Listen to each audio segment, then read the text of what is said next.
For those watching this on YouTube, I've taken a social media break for a while. I recently started streaming again, back on the grind, and I think this is going to be my first upload in quite a long time. But regardless, I'm excited to go over these changes. We're here talking live with the Twitch chat. Gonna have a discussion about these changes. And yeah, so sorry about the little bit of a break. We back. Let's go. Alright, so we had the PvP discussion. If you haven't seen that thread, go for it. Some goals with PvP, but I'm going to go over that. Okay, so the first thing here is separate melee actions, which is very cool. The TLDR here is you're going to be able to separate your charged melee from your normal melee with controller settings. And obviously on mouse and keyboard as well, you have to map that separately, and they describe that here. I'm not going to go too much over this because there's a lot to go over, but positive change. Love to see it. Okay, so now we have a Season 15 Ability Balance Pass. So here are the changes. Of course, they kind of re-articulate their philosophy, what they want to do going forward, which they've said in past TWAB. So again, you can read that in depth if you'd like to. Okay, so we got some Stasis freeze changes. Frozen players can now initiate breakout while airborne. That's a positive. I think that's definitely was a frustration, at least for me. Shortened breakout animation and camera transition. Great. That was frustrating, at least for me. Cool. This means that once you decide to break out, you'll be able to fight back sooner. Awesome. Differentiated long freeze and short freeze visual treatment to make each status easier to identify. Nice. Okay, just a small thing. Cool. Slide. Now, I've seen this one already going into this. This is a controversial one, and we're probably going to take a few minutes with chat to talk about this. Well, slide, or here, I think this one's important that we read the goal. The goal of the slide change is to slightly reduce the effectiveness of sliding into engagements to gain the upper hand. Even after the shotgun changes were made, sliding into every engagement with a shotgun or any weapon is so incredibly effective, and run and gun playstyles are very low risk. This is a change that looks scarier on paper than it feels in practice, in our opinion, and we'll continue to monitor how it plays out. Cool. While sliding, players now incur the following weapon penalties: minus 20 stability, plus 15% shotgun pellet spread, and 1.5 times flinch. This is a change that without a doubt, I think for most people on first glance are going to be like, you know, this is bad. Why the hell is this even happening? It does seem a bit out of left field. No, like, you know, I don't, you know, think that there was anything that was leading to this or like really pointing to this, it seems like. But this slide change, I'm 50-50 with. I'm really 50-50 with. So on one hand, I do think those run and gun playstyles, sliding forward with a shotgun, it is, you'll notice against higher level players, it is definitely harder maybe to do. However, I still don't, I still think it's relatively low risk. So I think the biggest losers from this is going to be shotguns and people sliding forward with shotguns. Obviously, sliding out of corners with snipers as well, you're going to get a lot more flinch, right? So, those are probably the biggest losers from this. The thing about this is it seems like they want to make this change probably, I want to say, to make positioning a little bit more valuable. Like, I'm trying to, you know, putting myself, my thought process in the mind of like, why is this happening, right? What I see is that in a lot of game modes, flying forward or sliding forward repeatedly is very little cost and a lot of pressure and reward.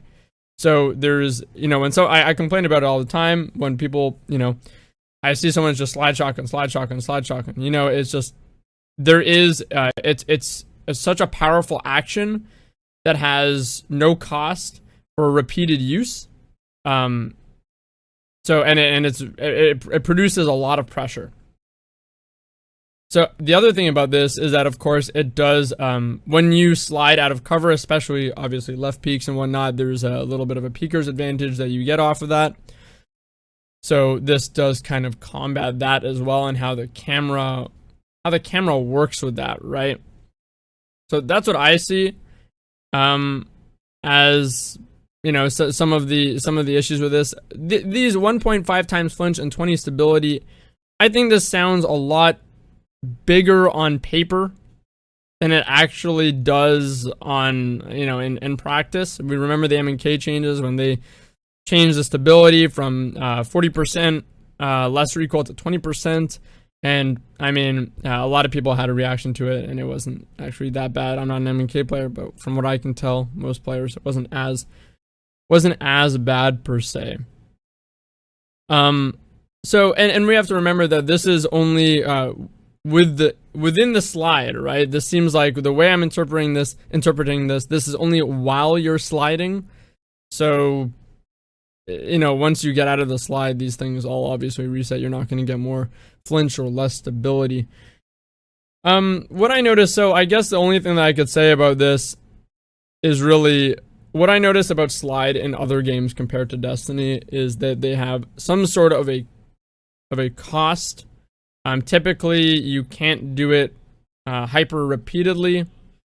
I think if you guys played the Halo Infinite tech test, sliding is not something that kind of built up speed or, you know, was gained momentum or maintained momentum when sliding repeatedly. It was only really used to do the whatever, there's like a G slide equivalent, it seems like in Halo Infinite. There was like that drop slide thing where if you land on a slope, right? So I mean, I think that like even I think even in Call of Duty they nerfed the slide cancel at one point, which was a key movement in that game. They rebuffed it slightly after because it was quite heavy-handed, if I remember correctly. Don't quote me on any of this. But my point is that I feel like other games have a little bit more of a cost to their slide than in Destiny. Destiny's slide is incredibly powerful because it gives you a free range of motion, the ability to completely interact, shoot, be accurate, and do it repeatedly to the point where maybe there's no decision making. Again, trying to put my mentality here, put my mindset in like why this is happening. Not saying I agree or not, but just mentality of why this is happening.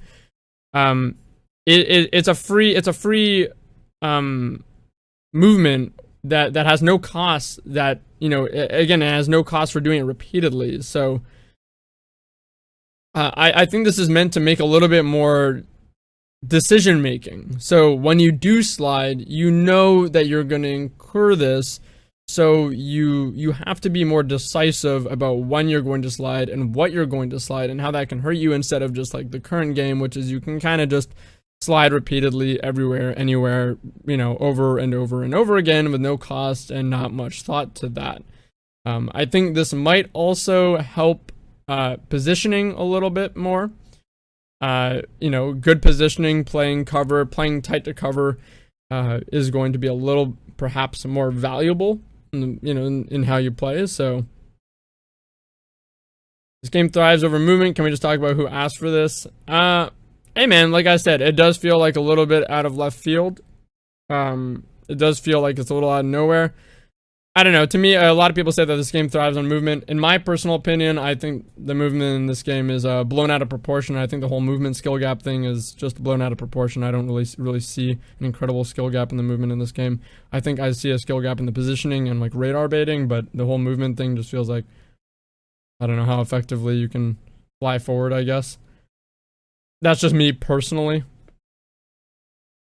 I think that this looks a lot scarier, though, on paper than anything. The biggest loser, like I said, though, is probably going to be shotguns.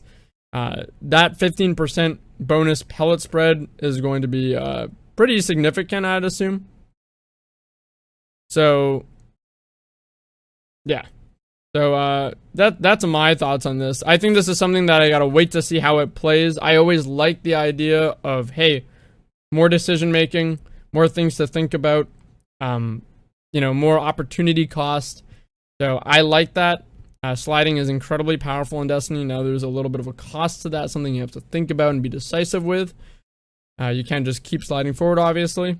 So, I don't know. Like, it's just something that I think that I really have to wait and see how this plays. I think I understand the idea behind it. I'm not sure how it's gonna feel. I'm kind of neutral on this. I'm kind of just thinking, let's wait and see how this plays, see how it goes, and see what happens out of that. All right, let's get into the. All right, there's one more comment. They're definitely encouraging using power positions, rather than having to use oppressive movement. Yeah, I mean, like, we'll see, right? I mean, maybe that's the idea, right? Maybe that's the idea. Yeah, so let's move on to the other changes now. Titan, Rally Barricade. So, standing behind a Rally Barricade provides the following buffs: plus 30 stability, plus 10 range, or plus 10% range, minus 50% flinch. Wow, a range buff. Wow, Rally Barricade really getting some crazy buffs there. That's cool, because it's been kind of irrelevant for a while, right? All barricades. Player moving at a high velocity will now take more damage moving through hostile Titan barricades. Okay, so you can't just fly through it or backwards through it, I guess, anymore. Barricades now slightly protrude into the ground to better protect the Titan's feet on uneven ground. Okay, so this is gonna reduce instances where explosions and projectiles are able to sneak through the barricade. So, wow, barricades really getting stronger there at their job. So I guess that's good for Titans. Behemoth. Cryoclasm. While equipped, base slide now shatters crystals and frozen enemies. Okay, so the base slide does that now. Sure. Cool, I don't really see a problem with that. Increased duration of screen effects, notifying players that Cryoclasm long slide is ready from 1 second to 4.5 seconds. Okay, cool. So that, I guess that's just showing players that it's active. Shiver Strike, increased movement speed by 25%. I think that's fine. I noticed, and a lot of other players noticed, that it's like, yeah, it's better now, but it's really, really slow. And even someone that hates this class and doesn't play it, I couldn't help but notice how slow it was. So I guess that's good. Whisper of Rhyme fixed a bug where the overshield provided by Whisper of Rhyme was not scaling precision damage correctly. Okay. Is that like... I don't quite understand that. Does that mean we're going to deal more precision damage? Or does that mean we're doing less precision damage? Not quite sure about that, chat.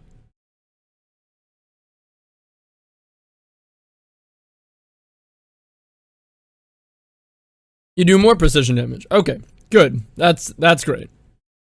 So that's a little bit of a nerf there. Middletree Sunbreaker. Throwing hammer. Increased time before hammer explodes. Cool, so you get more time to pick it up. Increased damage versus powerful PvE combatants by 50%. Alright. Kind of cool. Top and bottom tree striker. Fist of Havoc. Increased slam detonation radius by 14%. Wow, that's getting a much bigger radius there. Reduced slam damage fall off. Okay, so it means we're getting a bigger radius and more damage throughout that radius. So overall, bigger damage radius for kills. Reduce slam attack activation cost from 21% to 18%. That's a massive change. So Fist of Havoc really might be quite powerful. That seems pretty significant.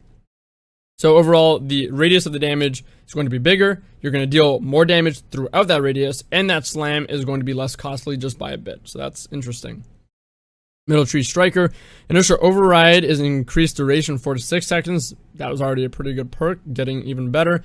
Sliding over an ammo brick now grants 20% melee energy. Wow, that's those are cool changes. I think that's pretty relatively significant, no? Because you're getting more melee energy back to go do that slam, which also I believe activates Inertia Override. That's pretty interesting. Top Tree Sentinel. Word of Dawn.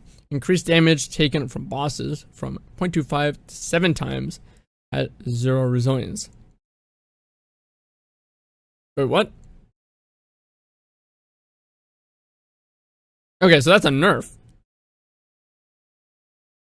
Interesting. That's a PvE nerf, right?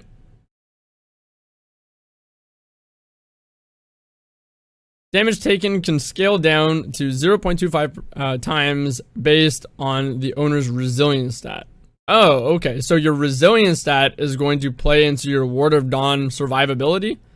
Read the top section for this one. Okay. The following change refers to the Word of Dawn bubble itself and not players inside the bubble. Okay, that's what I was wondering. Currently at Word of Dawn, yeah, okay, great. The goal of this change is to reduce the breadth of the encounters solved by Word of Dawn and make burly bubbles a conscious choice by the Titan. Okay, that's cool. So they're saying, hey, you want your Titan bubble to last longer, to be beefier, invest in resilience. Seems fair, I guess. I don't know. No immediate crazy thoughts from me. Cool. Resilience tied to bubble health, yeah. Cool. Hunter. Alright, Revenant. Silence and Squall, increase Squall movement by 20%. I believe that's the Storm, so that's good. I used to think that the Storm was just not even part of the super, to be honest. Squall Storm now stops when it touches the boss. That's good, because there's times in PvE where, like, I throw it at the boss and the Storm just says, I'm going elsewhere, and I'm like... Withering Blade. Increase projectile speed and tracking by 10%. That's really cool. Okay, so I had a gripe with the changes to Withering Blade, or the shurikens, that the projectile speed was comically bad. Like, I'd rather just hold the charges and not use them, or dump them so at least I don't accidentally throw them, because they were that bad.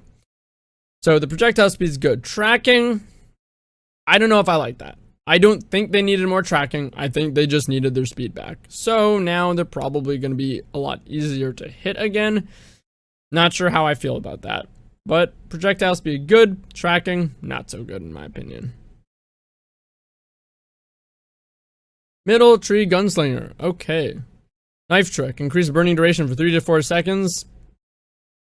I mean, I guess that's the whole synergy of the tree, right? Like, it's all about making people burn and getting more out of it. So I guess that's a bigger change than what it looks like, but I'm not sure this class is going to see much play from just that change. Top Tree Gunslinger. 6-shooter. Damage fall off now starts at 25 meters instead of 20. Okay, so it gets a range buff.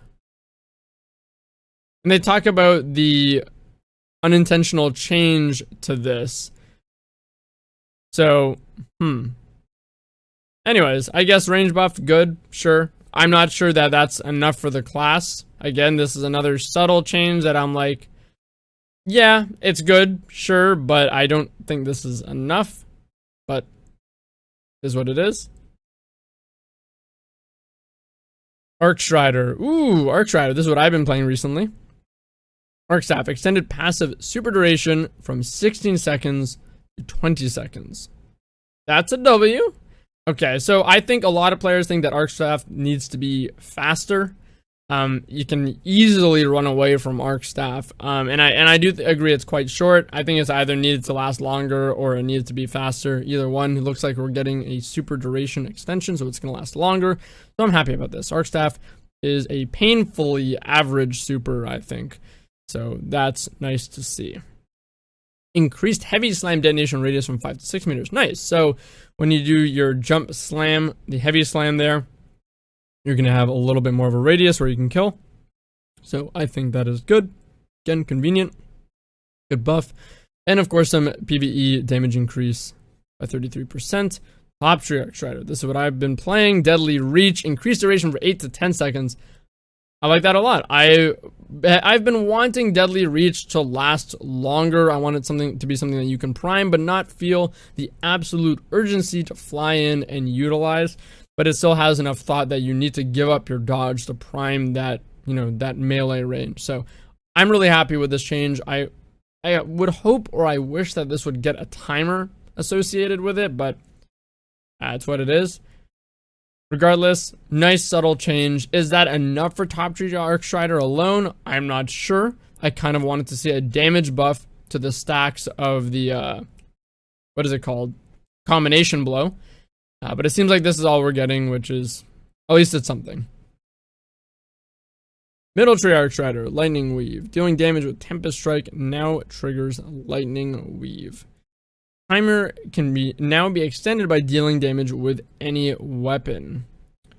What did Lightning Weave do again? I need to double check. Chat, what? Lightning Weave was the ability regen, no?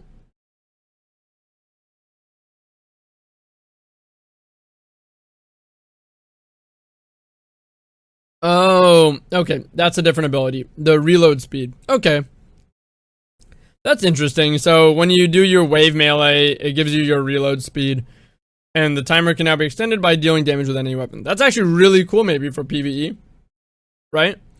That's kind of neat. You deal damage, and just if you with your wave melee, if you keep doing damage, you're gonna keep reloading. For PvP though, I don't know. Is that like that big of a change? Probably not. I don't know. I don't think that's too crazy. So I think Middletree Arcstrider is kind of just gonna be in the same place it was before, in my opinion. Middletree Night Stalker, Spectral Blades, reduced damage reduction from during super from 52 to 47%, reduced additional DR when invisible from 5% to 3%. Interesting. So this is just a nerf. This is just straight up a nerf to Spectral Blades. I mean, sure, I understand the reasoning behind this, the philosophy behind this, because it's a super that gets to evade the radar. It goes off radar, which gives it unpredictability. It gets wall hacks as well, so you really get to plan a safe route and close the gap. So it's kind of like, you know, playing into that more. I've always wondered, to be honest, why the stealthiest super was the tankiest super, and it's one of the most mobile supers as well, because the light swipes. Didn't quite understand that, so I understand where this is coming from in that regard. So yeah, I guess this kind of makes sense. The only criticism I have is that Spectral Blades recently has been having some pretty wonky hit detection, especially on the heavy swipe. So I feel like that should be fixed in combination with this, and this change won't feel nearly as painful. Okay, Warlock, Shadebinder. Ooh, Winter's Wrath. Reduce shatter pulse damage versus close range supers. Warlock must now freeze and shatter twice to defeat players in Burning Maul, Fist of Havoc, Sentinel Shield, Nova Warp, Arc Staff, or Spectral Blades. Glacial Quake still only requires one shatter to defeat. I like this because this super is menacing. This is probably my pick for the strongest super in the game right now. And it's because it can absolutely delete and destroy nearly every super. You can't close the gap against it. It's insane against obviously neutral players as well. I think this is a great change. This is definitely a very, very good change that it requires you to bait a little bit more, play a little bit more defensively against these supers, and give the roaming supers a chance to actually do something.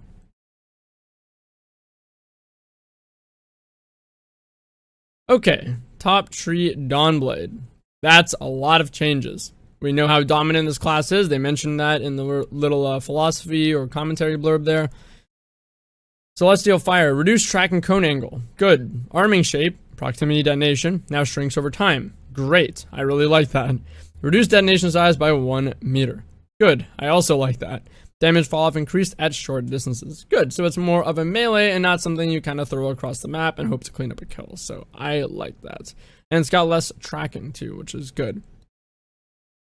Icarus Dash now provides 1 air dodge every 4 seconds, while under the effects of Heat Rises out, increased to 2 dodges every 5 seconds. Interesting. So, there's no mention of it carrying momentum or that going away. So from this change, it looks like the Icarus Dash is going to be the same. It's just now you only get 1 dodge, and it's every 4 seconds. That's interesting. I don't know if you guys like that or not. Let me know. I think that's okay, but I'm not sure. Like, is that going to allow you to zoom out of scenarios the same way? Is that going to allow you to fly away super quickly? I don't know. I'm not sure. It keeps Icarus Dash feeling good still. But will this be enough? And then when you have Heat Rises, you get 2 of those dodges, right? So it goes back to normal. So what I think immediately is exactly what you said, Kaza. 100 discipline, right? 100 discipline with this class to just make sure that you get to pretty much be playing like pre-nerf, right? When you do Heat Rises, though, it changes the behavior of your jump, though. So Kaza, you just mentioned Strafe Glide. I don't know if people are actually going to play Strafe Glide, but a way that I experimented with playing this class when it first initially came out was with the double sticky exotic. Just not to use stickies. I love sticky grenades. I think they're very good and underrated. but I used them to make sure that I could constantly have heat rises. Yep, Starfire Protocol, yeah. And when you use Strafe Glide with it, it changes Strafe Glide to be like more like Burst Glide, if that makes sense. When you're in heat rises, it's really, really odd, and it does like the inverse effect to Burst Glide. So it makes me think, are people going to run 100 Discipline with Starfire or the Sticky Grenade exotic? I think that's the one. Pretty much be playing at pre-nerf levels. I don't know. Are people really going to run Strafe Glide to do that? It seems like a cool niche way of getting it back to full power, but are people really going to invest in that? I'm curious to see. Heat rises, increase duration from 10 seconds to 15 seconds. Increase the time extension awarded for air kills while heat rises is active. Nice. That's cool. That's a reasonable buff. It centers the class a lot more around utilizing your grenade to be at full power, which I like. Your location now appears on enemy radar. Okay, so they're bringing it back to when it first came out, which is you appeared on radar when you were using heat rises. I assume that's the same thing. So, yeah, I mean, again, the way that I experimented with this class originally was I put on Strafe Glide, I used what's it called, Starfire Protocol, and my whole gameplay was just based off of zooming around the map, trying to keep heat rises extended, like playing this momentum style game where you're looking for enemies to constantly extend heat rises to be in your like crazy state for as long as possible. And it seems like that might be a way to play this class now legitimately. Not sure if people are actually going to do it, but it'll be interesting. These changes, though, I think overall are good. I'm interested to see how this plays out, if this was enough, and if the Icarus Dash changes were enough.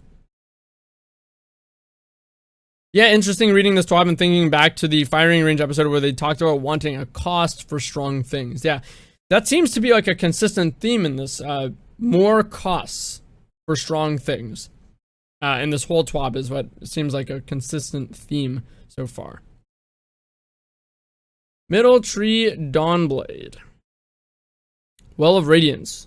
Increased damage taken from bosses from 0.25 to 1.5 times. Okay, so add 0 resilience. So they're doing, it seems like a similar thing, right? To the Ward of Dawn. So PvE changes here. And the damage taken scales based on your resilience. That's kind of cool. I think that's fine for PvE, but I'm no expert. Increased damage resistance buff versus enemy players from 20 to 40%. So that's a double.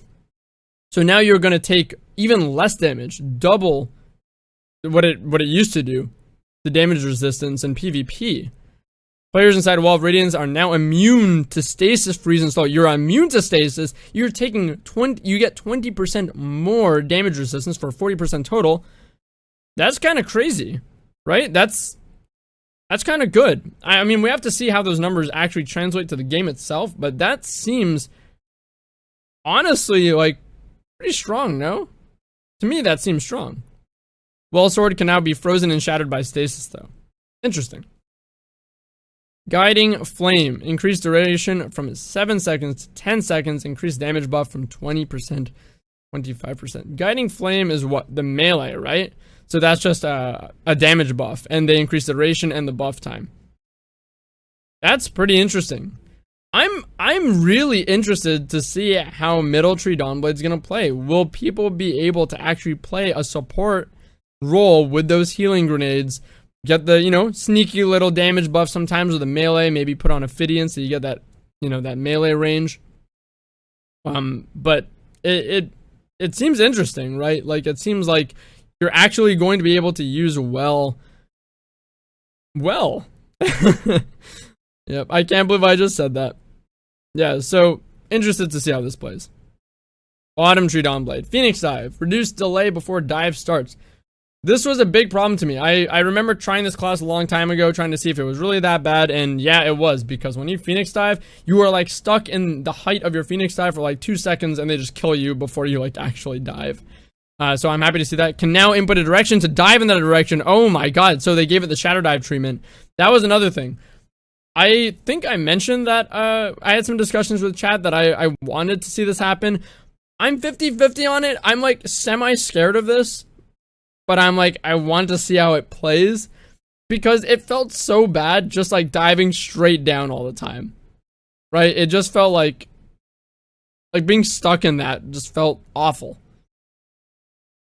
The thing that's scary about this though is this is a health gain. So like, what if you float out? You do the shadow dive, right? You float out, you put a shot in, you dive back into cover, but while you're diving, that's a health gain. It's like a worm husk. Imagine this. Imagine like this is kind of crazy, right?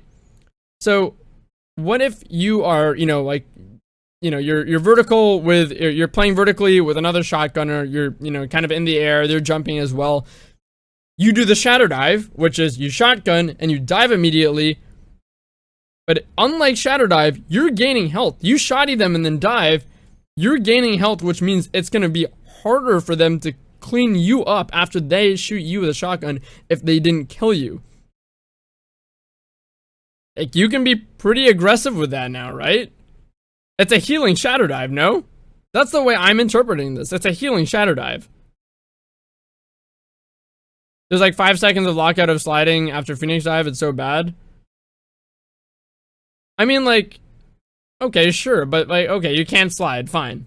Alright, that kind of sucks, sure. But I don't think that takes away the potential strength of this. Funny enough, all these changes, but Stasis on Hunter will still be meta. Will it though? There's a delay when you Phoenix dive though. But they said they're reducing the delay before the dive starts. So like the way that I'm interpreting this is you can shotgun someone and just dive.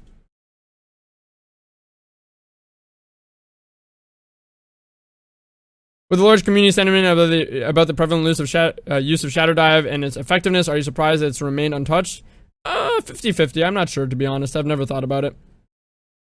Does delay after they dive? So are you stuck in place, or are you just locked out of sprinting? I thought you were just locked out of sprinting. I think there is a slight delay when your camera changes, right? But even then, like, that delay exists on shadow dive, does it not? There is a moment of vulnerability when you hit the ground. Locked out of sprinting and sliding? I mean, I don't really care about that. I don't know. I don't think that takes away from this. Like, sure, yes, it's a cost, and like, with how powerful this might be, I actually think it's a fine one. But who cares? If you're in a shotgun fight and you have worm husk shadow dive, like, that kind of feels strong, no? The removing the delay? Did they say that?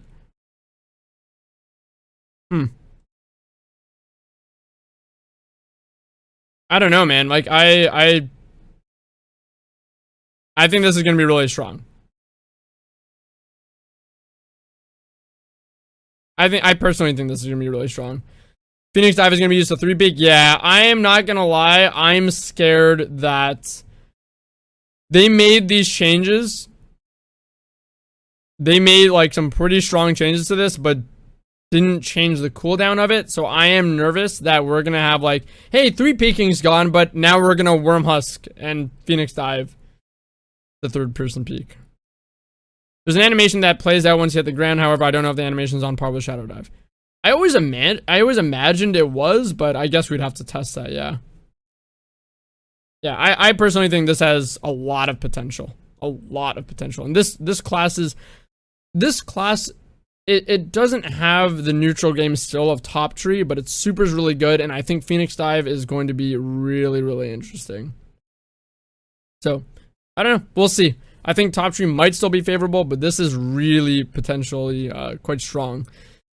Igniting touch, ability rework. Solar ability kills and kills on burning targets now cause targets to explode and burn other nearby enemies. So it's like any solar ability kills. I guess that's kind of cool. Sure. I don't think that's like super crazy for PvP, but sure. Yeah, it's a chain reaction on all your abilities. Yeah. Cool. Sure. Middletree Stormcaller. Chaos Reach. Increase beam environment collision size to better match collision size with damage size. That was like really hard to read. Oh, base melee damage does 120 now? Oh, your charge melee deals 120 damage and puts a burn on the enemy, meaning you can follow up with another lethal attack and still get the explosion. Yeah, I mean, those are some pretty good buffs. Yeah, necrotic grips and burning? That sounds scary. That's a lot of burns.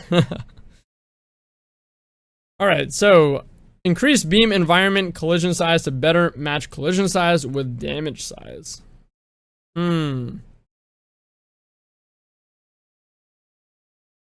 What does that fully mean? Like, collision size. Let me read the glossary for this. These changes lead to less instances of chaos trees dealing damage to the enemies on the other side of a wall. Arc beam sees high use in the Crucible, in part due to Geomags. It is often used as a shutdown super, and in future reseason we'll be looking at Arc beam to make sure it's not too easy to use in the Crucible. I don't know, this is a really weird wording. Increase beam environment collision size. Better match the collision size with damage size. So what this sounds like to me, this is, okay, DMG tweeted specifically about someone asking about Geomags. That armor patch preview is next week. Makes me think Geomags are going to get a nerf. Interesting. Alright, well that's something to look forward to. Collision with non-player models. So, yeah, the way that I'm interpreting this, it means that when the beam hits something in the environment, the collision size, so like the way that it maybe the splash damage, I'm assuming, now better matches with the damage it deals, like maybe the damage radius. It's really weird. Like, so like the splash damage is now going to better match the damage radius. I think it means the environment will interact better to cast a shadow where you don't get hurt, for lack of a better analogy. Yeah.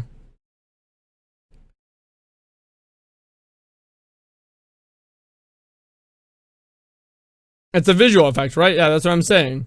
Like, so the splash damage is now going to better match with the actual, like, the splash damage indicator, like the visuals are going to match where the damage is actually dealing more. I think, right? Is that it? I don't know. Reduce beam damage radius in PvP by 20%. Cool. I mean, that's good. I hope that's enough. We'll see, I guess, right? So, either way, it's much needed nerf. Reduced beam endpoint sphere radius. Holy. In PvP by 33%. So that means, I'm assuming that the further the beam travels, the smaller it's going to get. The smaller the radius will get. I like that change. That's cool.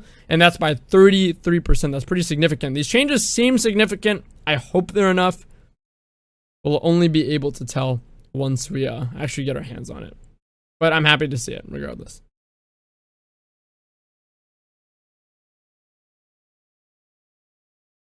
Bottom tree Stormcaller. Arc Soul increased. Oh no, the end of the beam has a sphere? Oh wait, really? Oh, I misinterpreted this then. This is just a sphere at the end point of the beam. Oh, okay. Wait, what? Okay. I clearly don't know enough about this super. I misinterpreted this. Okay, so the end of the beam has a sphere. So like, okay, so the splash damage. Okay, I see. So when it hits something, yeah, so when it hits something, that sphere is representative of like where it's splashing and the damage it'll deal on the splash. So, okay, so let me correct myself. Thank you, Toes, and thank you, chat. The end point is sphere radius is the splash damage on the end point, and that's being reduced by 33%. Regardless, really good change. Happy to see it. I'm pretty much happy to see whatever changes they deal to this. I don't know if it's going to be enough. Again, we got to wait and see, but I think they're good regardless. Thank you, guys. Alrighty. Bottom tree Stormcaller. Arc Soul. Increase duration from 12 to 13 seconds. Sure. Increase fire rate by 10%. Sure. I think this class needed love, so cool. Electrostatic Surge. Now increases sprint speed when allies are near. Ooh. That's kind of cool. Sure. Landfall now fires 5 arc ground projectiles on cast. Interesting. That's kind of cool. That's neat. Sure. Yeah, that sounds pretty cool. I mean, yeah, it sounds sick. I don't know how good this is actually going to be, but this class needed some love, and it's needed it for a while, so glad to see it's getting some cool changes. Yeah, vanilla, it does. Middletree Voidwalker. Nova Warp. Increased damage versus PvE combatants by 73%. No longer slows movement speed while charging or charged. So you're getting full movement speed while charging or charged. That is interesting.